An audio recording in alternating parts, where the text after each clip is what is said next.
Tiri sai mzukuru wa kubereka. Chiri kufambere kule. Sagaronge gengeri siko weekendi. Weekend yange yakanaka. Aiwa sinisonga shiriko. Right. Nasimbabatre ku Zimbabwe. Icho kwa demuri ya Zimbabwe regandi kusivisa ndiri mukati mekufamba nekupfapfadza nekuchaura zviri kuitika matima wose enyika ino. Ndinoziva munenge makazvimirira muri yeZimbabwe zvamakatomira zvamurudaro zvigofambidzana nemi zviri mukati mekutaura. Muri yeZimbabwe ndine nyaya inosuwisa yandoda kutaura pazuva ranhasi yakaitika mukati menzvimbo inoshevedzera kuti Goromonzi. Mukati menzvimbo yemugoromonzi mune mwana akafa achangobva mukati mekuzvarwa muri yeZimbabwe. Kutaura kuno kwachiri kuita ave nemwedzi inokwana kuita mitatu afutsirwa pasi akavigwa sezvinozivikanwa kuti izvo vakafa kuvakafa vapenyu kuvapenyu, asi akazowanikwa ari pasaidi perodhi pane imwe nzvimbo kure nepenzvimbo paakavigwa.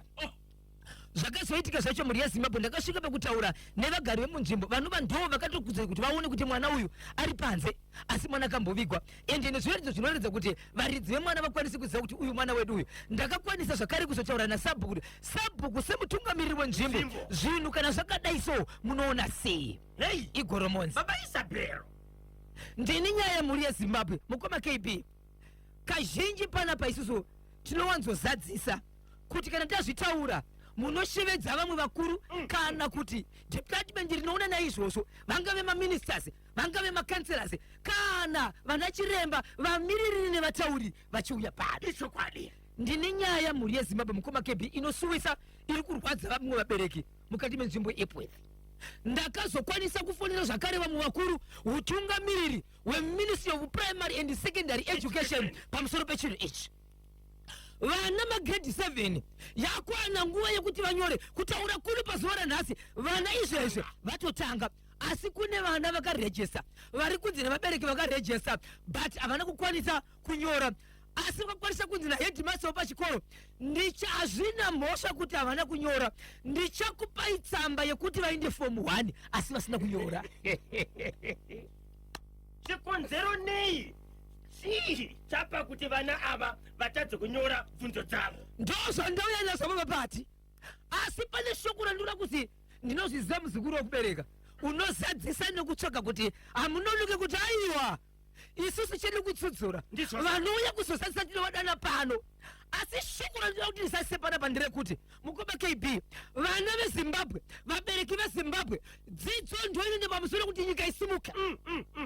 Ikodzero yemwana wese kuti awane dzidzo, asi kana vana vachizonzi vakonzeresa kuenda kusaenda kuchikoro nokuda kwemunhu 1 asi vabereki vabvisa marimo.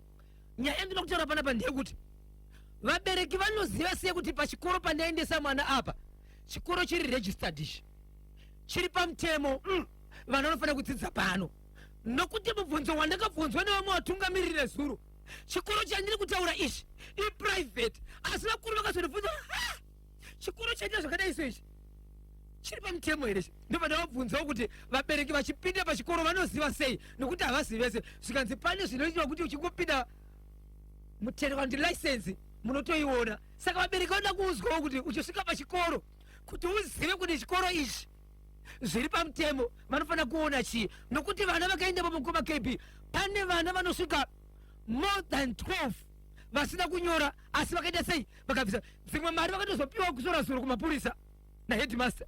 Nyaya yaenda kumapurisa vakaipa. Ndinayo yakakwana. Ndine nyaya yekukaroi yemurume kana kuti mombe dzakaita 46 mombe dzakaita 3 days dziri mudanga dzisina kubuda, kusanganisira vatenzi vacho vari mudangawo zvakare vasina kubuda vakarara.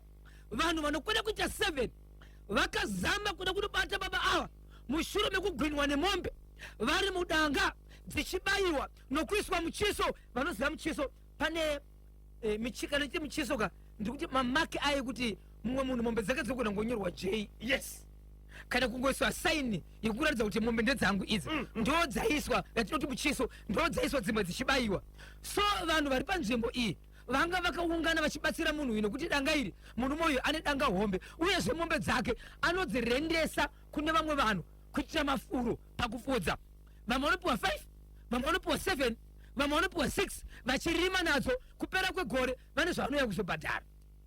Mombe dzakadzishevedza dzese kuti ngadziuye padanga pangu ndimboita zvandinoita mombe dzangu ndichidzisa muchiso dzichibayiwa majekiseni nokuti mombe dzanoda kuti dziite upenyu hwakanaka. Vauya apa mukoma KB vanhu vakaungana akabata mombe akavhizungurwa nemombe ndokubva adonha kudaro mukoma KB vanhu vaizama kuda kunomutsa munhu uyu aikuti aida kuisa ruoko paari aidonhawo kungoda kumbata aidonhawo kusvika paita vanhu 7 vakarara asi vamwe vakazozviona kuti vanhu vari kudonha sei vasati vabata munhu ndokubva vamira kusvika iye achibuda ropa mumunhu achibuda ropa munzeve ndokukunguruka kuda kuzama kuzviendesa kunze kwedanga achinosvika pageti padhori padanga ndokubva amira ipapo akakwanisa kutaura kuti vasati vandibata musauye pandiri regai kusvikadera padhuze mombe dzikataka kuchema kuita sekunonzi kwafaiwe mombe dzakamutarisa dzisingamutsiki zimbabwe zvandinazvo zviri kurema ndinadzo ndine nyaya mukoma KB mukati medhorobha chine chipatara chihombe chandoda kutaura nezita paririnyatwa hospital kana tichibuda mukati medhorobha handisi kutaura nezvechipatara ndiri kutaura rodi inoda mugwagwa chikonzera kuti chipatara kwakakosha vanhu kana vakuenda kuvisiting hour iyi vanoda kuti vasvike nenguva but pane pavari kuvharwa mukoma KB pane pavari kuvharwa vamwe vanotosvika kuma half past vamwe kuma 10 to vanhu vakabuda muna Samora vanosvika pane imwe service station pana Takawira vakuchiendako hotena left ipapo mukoma KB pane service station iripo pane motokari dzemushikashika dzinomira ipapo ndapaziva andimaona ndapaziva kumberi mushikashika wandiri kutaura kayoka tabva paservice station tichikwidza kuenda kuhospital pane motokari dzinotakura karoi maguje kariba hongu nedzimwe dzinovhara road but tisati tasvika ikoko paservice station apa motokari inotomwa yakatarisa mota iri kuloda kuti izobuda inotokumbira mota iri kuloda ndokumbira kubuda so vanhu havatizivi kuti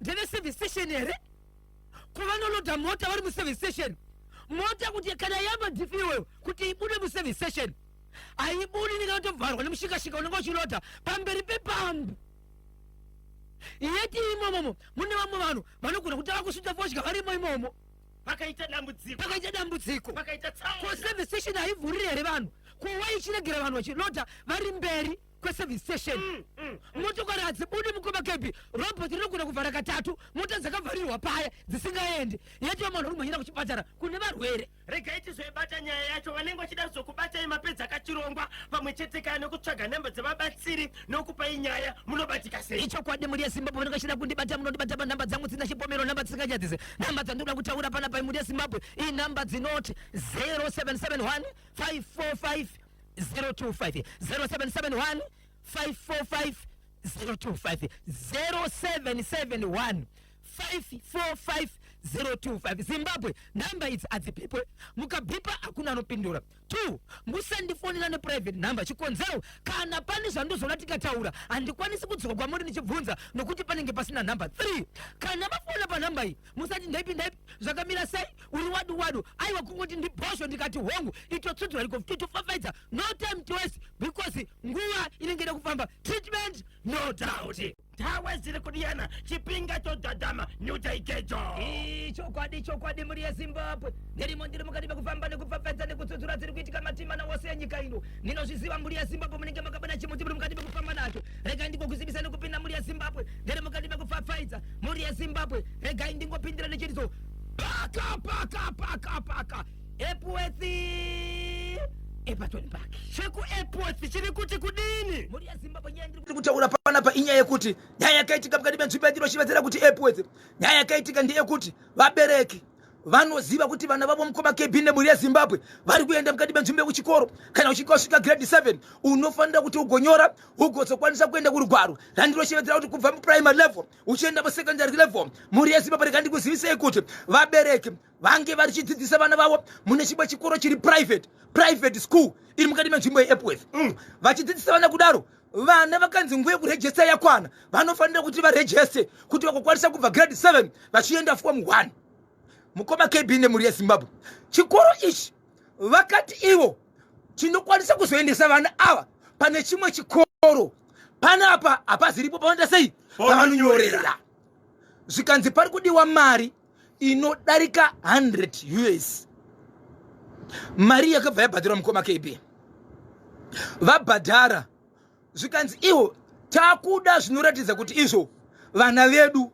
vakarejesta vabereki vachibvonzi handei kuchikoro chacho chandikaendesa masenyi kwavo chanonyorera ndokubva vaenda ikoko. Vasati vaenda mukoma KB, shoko rakasimudza mwoyo vabereki ndeyekuti vabereki vakanzi izvo handina kupiwa mareceipts, asi zvandogona kuita ndezvekuti vana venyu vanogona kundikana kunyora. Zvavachakundikana kunyora, inini semutungamiriri wechikoro ndichazokupai matsamba ekuti kunyangwe vana venyu vasina kunyora grade 7 examination vazoenda kuform 1.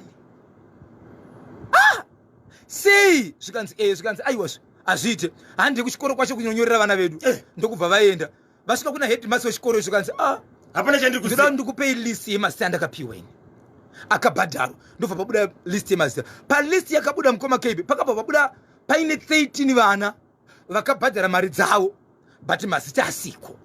yei toita sei?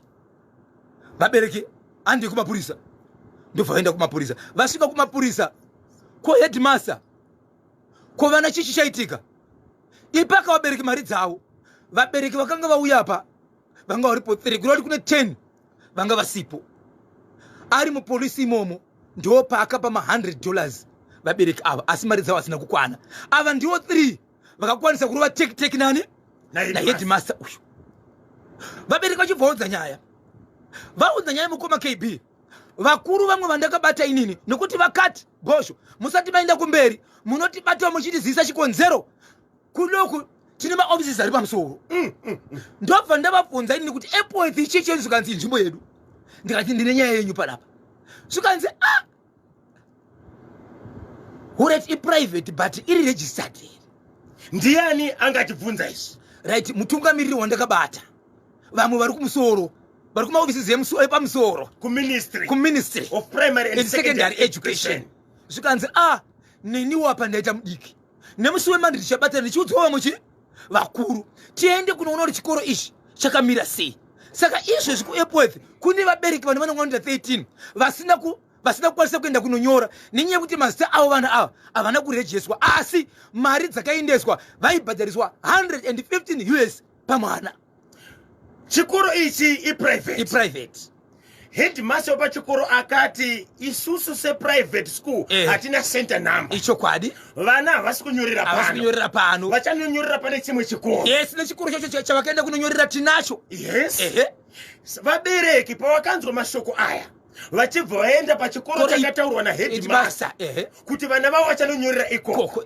Vachibva vasvika zvikanzi aiwa inini vana vandakapirwa mari inini mazita mazita mangani? Mazita anga aripo, nhamba yawo yange yakati 1 day but nhamba yakashota yevanhu vasina kubhadharwa i13 vasina kubhadhara, asi vachiti taibhadhara $115 pamwana.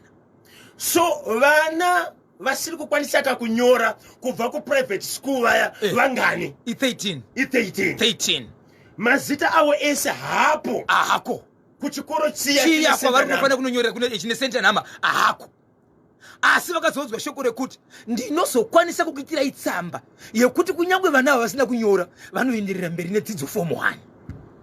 Amino zvinokwanisika here. Saka vabereki vari kuti kudini? Vachibva vaenda kumapurisa naye head havana kumusiya. Vaenda ikoko zvikanzi nai wonaka zvaukaita izvi ipaka vabereki vavo mari. Saka imwewo mune vabereki 3 vakazokwanisa kupiwa $300 100 ma15 haana kubuda, asi kuenderera kumberi apaisine kwevana, which means vana amene kuti gore ramangwana vanotanga kudzidziswa chita sei. Makakwanisa here kutaura naheadmaster paprivate school apa? Headmaster handinokwanisa kutaura naye kuti munzwe kuti imimi zvamakalya mari zvamusina kuendesa mari kuchikoro uko kune center number kwaifanira kunyorerwa vana, ende muri kutaura mashoko ekuti vana ava vanogona kuenderera mberi nedzidzo next year. Hatingazokwanisa kutaura naye kuti tinzwe kuti nyaya yake yakamira sechikonzero vanga vachiri kumapurisa. So nhasi tinogona kuti titaure naye tinzwe kuti handizivi kuchikoro, haasi headmaster ega, tine mamwe maheadmaster akateerera izvezvi.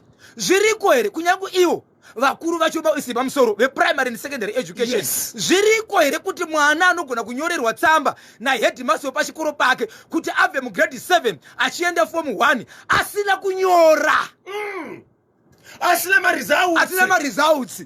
vakapiwa vanofanirwa kuchishandira here vanga vavimbisa kuti vachauya nhasi asi vakumbira ruregerero zvikanzi vanhu vaifanira kakuuya pachirongwa ichi vakaenda kunoshandira kunze kwedhorobha reHarare saka vanonoka kudzoka. ichokwadi kana vachipa ruregerero vanokuda kuti vari kuzviziva zuva nenguva zvichakwana ichokwadi vanouya chete kuti vazozadzisa kuti vari kuzviita vazive kuti aiwa kana waiziva kuti uri kuita nepasaidhi varidzi vazvo kwazvinotangira yebo vari kuuya vanosvika chese chine dheti chinosvika. dzudzura ichimwe baba Isabel.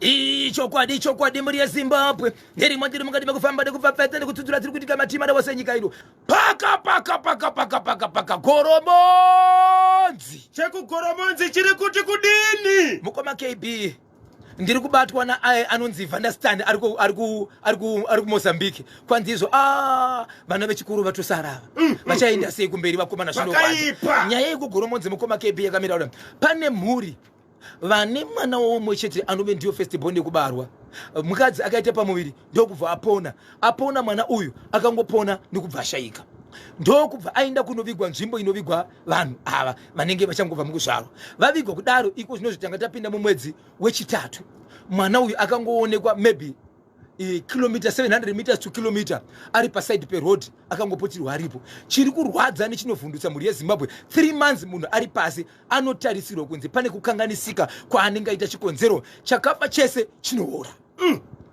mwana uyu anga ari fresh kudaro kubva panotangira magadziko kusvika kumusoro ndo panga paripo kumwe kwese uku kwanga kusina kwakachikashiki.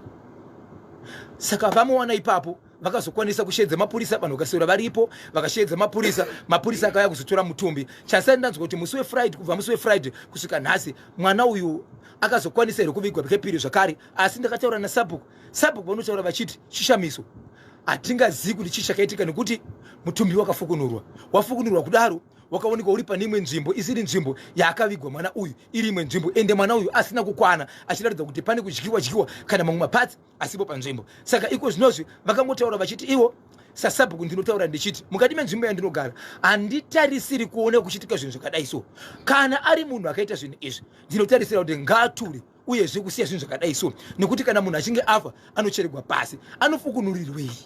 baba Isabel mungada kuzivisa mhuri yeZimbabwe kuti mwana uyu anga akura sei? mwana uyu akashayika achangozvarwa pachivanhu chedu kana ndisingakanganise vanoti vana vanenge vachangozvarwa kana kuti vana vadiki vanoenda kunovigwa panzvimbo inenge ine hunyoro. nzvimbo yakanovigwa mwana inzvimbo inoenderana nezera rake asi chakazonetsa ndechekuti vakaona nzvimbo yakafukunurwa ende mwana ari panze ari pane imwe nzvimbo iri kure nenzvimbo yaakavigwa kuti ndiani akanofunukura mwana uyu. ipapo ndo pari kunetsa kuti ndiani akafukunura nemhaka yeyi kosei vakazomusiya ari kune imwe nzvimbo chii chakambenge chaitika.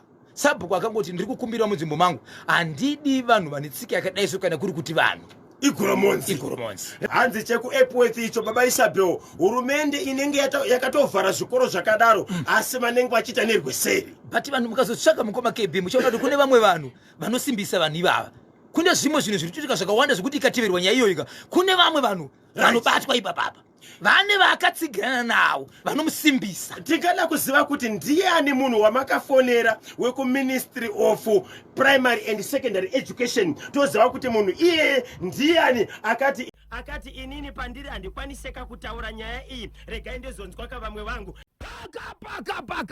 paka karoi chekukaroi chiri kuti kudini chokwadi mhuri yeZimbabwe ndirimo ndapinda mukati menzvimbo yekaroi ndiri mukati mekureva ndokutaura zviri kuitika matimana wose nyika ino nyaya ndoda kutaura pano mhuri yeZimbabwe kune murubari mukati menzvimbo yekaroi harimo ndikari kechirarama hari mukati kweti nzvimbo yemarizevha maakachengeta mombe dzake murume uyu ane mombe dzinokwana kuita 46 dzinogara mukati bedanga rake asi mombe idzi akazviona kuti kwete hadzikwanise kugara mukati bedanga rimwe chete chikonzero dzikagara mudanga rimwe chete mafuro anonetsa uyezve kudzitina munzvimbo ine minda yevanhu asi boba purazi adziite ndokutaka kudzirendesa kupa vamwe vamwe vapiwa 5 vamwe vapiwa 2 vamwe vapiwa 10 zvichienda nekutaurirana kwavo kuti mukashandisa mombe idzi mukarima muchifudza pagore pega pega munobhadhara sei. Vari kumamisha vanozvisa zvinoitika izvozvo. Zvadaro Zimbabwe akaita zuva raakataura kuti vane mombe dzangu dzese ndiri kukumbira mumbouya nadzo, ndoda kuti pagore pega pega dzichibayiwa uyezve nokuisa muchiso pamombe dzangu sokuti ndini muridzi. Ane danga rake hombe. Mombe dzakauya mukoma KB, dzauya mombe musi wa 12 mwedzi unoyu, mombe dzichibva dzauya chibva dzapinda mudanga. Ndokushevedza vagari kana mukati menzvimbo, vamwe chidzi uya muzondibatsira pakubaya mombe pamwe chete nokuisa simbi yemuchiso yekuisa pamombe dzake iya achiisa kudaro. Iye ari mukati medanga ane imwe mombe rake, zimombe rake zinkavi rekuti iroro zihombe mudanga achibva ati kuti mubate iri roda inini muridziri. Ndokupinda netambo yake, anoisa tambo iyeyo, mombe ichibva yavhizuka mukoma wangu muri yeZimbabwe. Ndiye hakaka ndokubva ahakwa netambo, ndiye rikiti bvu murume achibva adonha pasi.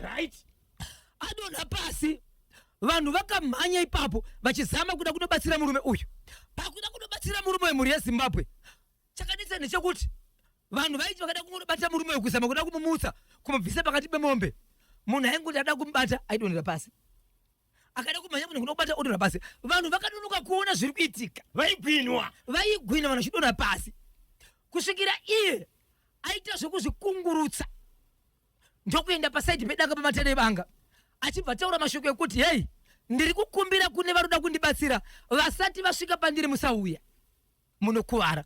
Mombe dzakabva dzichava kufamba dzichienda kwaari dzichichema kune vanoziva kuti mombe dzika panenge paurayirwa mombe panodirwa nduru. Vaine chekuita chekuti mombe kana dzikauya mangwana dzichichema dziri ipapo dzinochema dzichiita mheri yakawanda uyezve dzichitungana zvikukuwadzana. Ndo zvadzaichema dzichiita mombe dzakatarisa paari iye, but dzaisasvika paari dzingochema dzakamutarisa. Zimbabwe, regai ndikuzivisei, murume uyu adaro, vanhu akabva audza vanhu kuti musandibata, asi ndiri kukumbira kuti muvhure danga. Kana mombe dzichikwanisa kubuda dziite sei? Dzibude hadzo. Danga rakavhurwa mukoma KB, danga rakavhurwa muri yeZimbabwe, hapana mombe yakabuda. Dzaingotenderera dziri mukati, dzatenderera dziri mukati kudaro muri yeZimbabwe. Vanhu vakati kuchii chiri kumboita chekuti mukada kutosvika budo zvikandishedzai mudzimai wake. Mudzimai anga ari kumba achinzi ngavabikire vanhu vari kubatsira vanhu panyaya dzekumombe. Zvikanzi uyai kuno kuonai baba varapa. Mukadzi paakaita mukoma KB achida kuti havana kuzoudza mukadzi kuti munhu ari kugwina. Vakabva vati munhu adonha apoyo, toita sei? Mukadzi akangosvika semunhu ari kumhanyira murume wake kuda kunobata, ndiye kugwinwa. Mukadzi achidonhera kwakati, akati chii? Zvikanzi ndo zvatika kumurwese, but aida kuti muzive ndo zviri kuitika. Akanzi mungaita sei mutsvaga mubatsiri? Kwakatsvagwa mubatsiri wechikadzi munzvimbo yeKaroi, kwatsvaga mubatsiri wechikadzi. Mubatsiri mukoma KB akabva asvika achibva tava kuchema ari kunze akuda kunopinda mukati. Handizivi kuti zvandinoda kutaura pano ndingazvitaura nenzira ipi. Zimbabwe muri mukoma KB, nhefenyuro inoteererwa. That's why the whole nation inoteererwa nevanhu vakasiyana, vanyarikani nevamwe hamai nemwana, mukuwasha naambuya, misepetera yese. Zvandinoda kutaura panapa ndoda kuti mugadzirise shona, asi tichiteerera tese. Handisi kuda kuti vamwe vabve panhefenyuro. Munhu wechikadzi wandiri kutaura mukoma KB anove godobori, asi achibva munzvimbo yeKaroi akashevedzwa kuda kunobatsira. Nguva yakamira asarigwa ne3 meters dzokuda kunosvika pamutumbi wemunhu kuti akwanise kunobatsira. Akatanga kuchema, asati asvika ipapo ainzwa kugwinwa achirova rivhesi achidzokera kumashure, akada kuenda kumberi ainzwa sekutopushwa. Akapushwa nguva katatu achidonhera kudanga. Aipushwa nani? Hapana iona kupushwa kwake, asi aita nharo kekupedzisira paakadonha pasi. Chakaonekwa nevanhu mukoma KB ndechekuti munhu uyu airatidza kuti anga atova panguva yake. Anga atova panguva yake mukadzi uyu. Ndokutakurwa, ndokusimudzwa, ndokuendeswa mumba. Kubva kuma11 akazopepuka kuma4 manheru ndokuendeswa kuchipatara.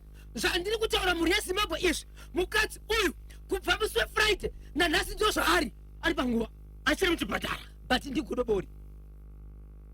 Ndopazoshedzwa munhu akabva kuHarare. Munhu abva kuHarare akamira akachema akati hei, ndiri kukumbira vese vakabata munhu uyu uyai uku ndokubva vashevedzwa mukoma KB. Vanhu apa vakaita ipapo zvikanzi ndimiwo ndiri wekutanga. Chikonzero mese imimi mutori nemagetsi, mhepo dziri pamuri, hapana lurarama apa. Munotofa. Asi hamufi murume uyu asati afa. Magetsi aya ndei. Inzwai kwatiri kuenda mukoma KB. Yeti mombe dziri mudanga mukoma KB. Murume uyu ane urombwa hwaakaita nemushonga waakabata, hapana dzanga dziri mombe. Murume uyu zvaakaita ndezvekuti akaudzwa iye pamusoro pekuromba kwake ndokuita mombe idzi ndokuzoenda kune imwe nganga yepiri isiri nganga yakamurombesa achinzi kusimbisa zvinhu zvako pamusoro pezvauinazo tsvaga mukadzi anorwara nenjere unoitira bonde mudanga remombe dzako. Ndopakashevedzwa mombe dzese dzichizora chidzi vese vane mombe dziri kuuya nadzo zvekuti kubayiwa kana muchiso yange iri feki yange iri nyaya yekuratidza kunonzi mombe dzashevedzwa sei. Nezuro wachona angabva kuitira bonde mudanga imomo nemunhu anorwara nenjere. Kuri kusimbisa urombwa. Asi munhu akamuudza kuti simbisa haasi riye akamupa urombwa hwokutanga hwakaita kuti aite mombe dzakawanda ndeumwe. Saka vanhu vachiona vaifunga kuti imombe. Vanhu vaifunga kuti imombe. Zvikanzi iko zvinozvi chinhu chakaita mombe idzi chitori pamurume uyu. Havasi kutoonana itori mhandu nemhandu. Zviri kunzi ndiani akapinda muno mandakashava inini. Ndiani akauya mudanga muno mandakashava. Ndiwo akatora munhu uyu. Unofanira kufa. Asi handikuurayi. Ndichakutambudza. Wese ndoda kukubatsira wese ndichauraya. Ndokudzoka kwaita vanhu vaida kunobatsira murume uyu vachiroverwa uko. Mombe padzaichema dzakamutarisa dzaisava mombe yange iri mushonga yekuti takashaviwa puno kuti tiwande muno muka nokuda kwezvinhu izvi. But waenda kunotsvaka mumwe. Mukoma KB. Murume akauya zvikanzi right. Chinzwai zvandoda kutaura panapa ndezvekuti pane zvinhu 2: kurarama kwemurume uyu kana kuparara kwedanga. Mombe dzine dzinogona kuparara. But zvandoda kuti mutarise panapa ndezvekuti mombe idzi mukakwanisa kuona chinhu chatina mombe panapa vakomana hamurarami. Mukakwanisa kuona kuti chii changa chichikupushai vakomana hamurarami. Ichokwadi muri yazima parika ndikuzivisei kuti vaona kuti kwanziso vakomana regai ndikuzivisei. Pane murume uyu apasvikike. Ndisati ndasvika ipapo ndiri kukumbira vese vakasvika pamurume uyu vakamubata. Ndinoda kutanga kushandirwa mese makatokanganisika. Mese makasashandirwa mese munofa imi. Asi hamufi uyu asati afa uyu. Ndiye muridzi wezvinhu. Ndopane magetsi ese amuzi kutotenderwa kusvika paari because ari kunzi ane mhosva yake akatishandisa tikamushavira akawana zvinhu awana zvinhu ari kuenda kunoshevedza vamwe vanhu kuti vauye munomu kuzosvimbisa nzvimbo nemhaka yei. Ndokoma KB vatanga kubatsirwa vanhu ava vatanga kubatsirwa mukoma KB vatanga kubatsirwa vachibva tatudezi zvandiri kutaura izvi pakaita 3 days mombe dziri mudanga dzisingabudi but ndinoita sei pakavhurika. Ndopakazonzi takuda kubata murume uyu kuti timubudise but tisati tamubata hatife takamubudisa munomu mombe dzidzirimo. Murume uyu muridzi wemombe anga achiri mudanga pa 3 days. 3 days arimo akarara pasaidhi pedanga mukadzi achichema nokuridza mere. But chinhu chakaita fani ndechekuti murume uyu ane mwana wake ari munzvimbo mukaroi ane mbiri yekuri mafozha. Mwana uyu ane mbiri yekuri mafozha baba vake vakaenda kwaari vachiti sei uchiri mafozha kuda kundidarika kwawakaenda ndekupi. Mwana uyu akati ndo zvamunotaura kuti kana munhu aita zvinhu zvake ane kwaakaenda nemhaka yekuti kwandiri kufamba baba munonzi zvamuri kuita mudanga menyu memombe mune mwana wangu. Baba ndokuenda kunoripota kune imwe nzvimbo yekwamambo. Mwana akaramba kuenda kwamambo kuti handiende kunotongwa nemunhu akatya mwana wangu. Ikagumira pekuti ndakanyangwa nemwana. Vamwe vana vese vakadzi munofanira kuti mundibhadhare nokuti wani wenyu andituka kureva kuti mese maita sei mandituka. Hapana mwana akazoenda kumbawo.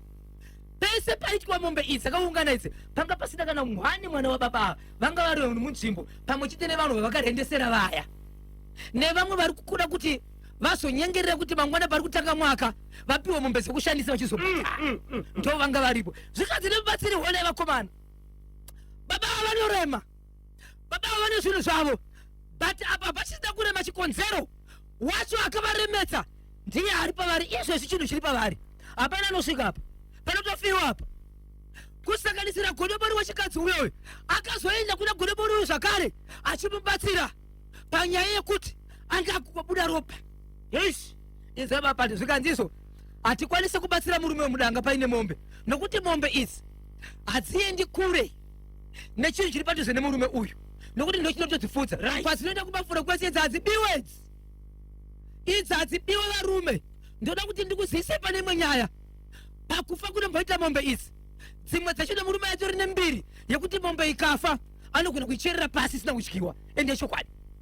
Hei, zvadaro mukoma KB zvikanzi panapa ndiri kuda kukumbira chinhu ichi, handisi kuchiuraya, ndoda kuchikumbira chinhu ichi kuti tora pfuma yako uende. Kana chatora pfuma iyi ndo pachakwanisa kusvika pamurume uyu, ndokubva aita zvaakaita. Ndiri kukumbira vagari vekukaroi ngatifambidzanei, nokuti mwana wemurume uyu akatombokumbira kuti bhosho kana pamhepo ndinotaura chikonzero mombe idzi dzine ropa remwana wangu. Mwana wemwana wababa ava akashaya. Yes, Angari mwana ye akashaya. mwana komana mukoma KB akazvarwa akafa ine 3 years asisatauri, kana kutaura kana kuti sei anga asikatauri. Mukufamba ainobata baba vacho. Ainobata baba wake ndizvo akazotaura achiti makundidzivisa haana kugara avaudza, asi baba pavakaenda nenyaya yekurima kwake ndo paakazovaudza kuti wo imi munofungidza kuti kurima hunge wabata sezvamakaita inini munoshandisa mwana wangu mudanga renyu remombe. Vakaenda kunoripota, asi akaramba kunotongwa kuti handitongwe nemunhu akadya mwana wangu, handiuya ikoko achiudza mambo. Zvazodaro mukoma KB murume ndokutaka kutina chirizvo. Regai titaure mhuri yeZimbabwe, vagari vekukaroi ngatifambidzanei, chimuti ndechanyumani. Mombe dzakabuda mudanga mukoma KB madzasikabude dzichioneka kuti mombe dzikutinwa idzi. Mombe kana kubuda yedzinoratidza kuti iri kudzoka ichipinda munoti dzevamwe vichifamba kuenda mombe. Kubva pabuda mombe nanhasi vamwe vanongofona kuti munhu naivedu we nekuwanda kwemombe dziyadziya hapana anogona kuudza kuti mombe asangana nadzo pakati dzichikobuda muruvanzi hapana akataura kuti mombe adziwana kupi. Nanhasi hakuna mombe. Pane murume ane mombe 6 anga asina kuuya nadzo achinzi asadzoya nadzo, ndokukawanika mombe dzakafa dzese dziri mudanga rake 6 dzese. Kubuda kwakaita mombe dzemudanga idzo kudanga kwake ikoko dzakafa dzese 6 dzese dzakaonekwa dzakafa dzese.